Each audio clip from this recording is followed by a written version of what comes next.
मी तुला चुकीचं समजलो आणि रागाच्या भरात लय काय बाय बोललो तुला मी.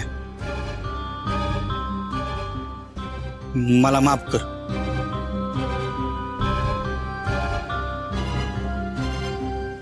ठीक आहे, केलं माफ.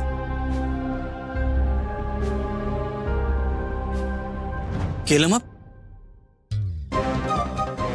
हे अशी माफी देतात तोय? बघितलं अक्षरा कसं माफ केलंय ना.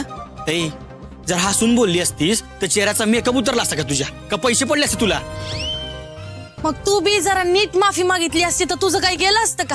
हा, का तुझ्या तोंडावरचा मेकअप गेला असता? ए, ऐ, जाऊ दे ना, मला ना तुझ्या संग बोलायचंच नाही. नको बोलू, जा. जातोस मी इकडनं.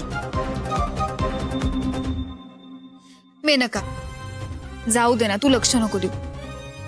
तुला आता ह्यांचा स्वभाव कळलाय की नाही? तू सोडून दे ना. खरं तर मी तुझे आभार मानायला आले होते. काढलं का तुझ्या आभाराचं चराड बाहेर? Sorry sorry. बघ, वरानी सॉरी. अगं बाई, चुकले, माफ कर. बरं ऐक ना. बास, समदई थांगणातच बोलणार आहे का? फक्कड 2 चहा टाकते, आत बसून बोल. चल चल.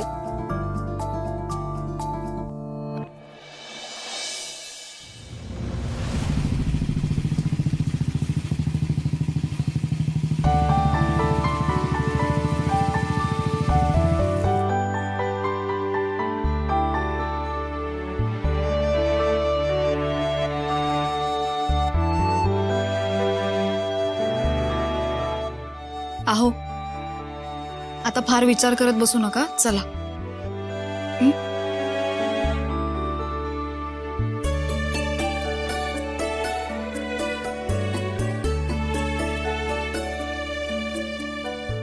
अहो, काय झालं? गाडीवर पण गप्प गप्प होता.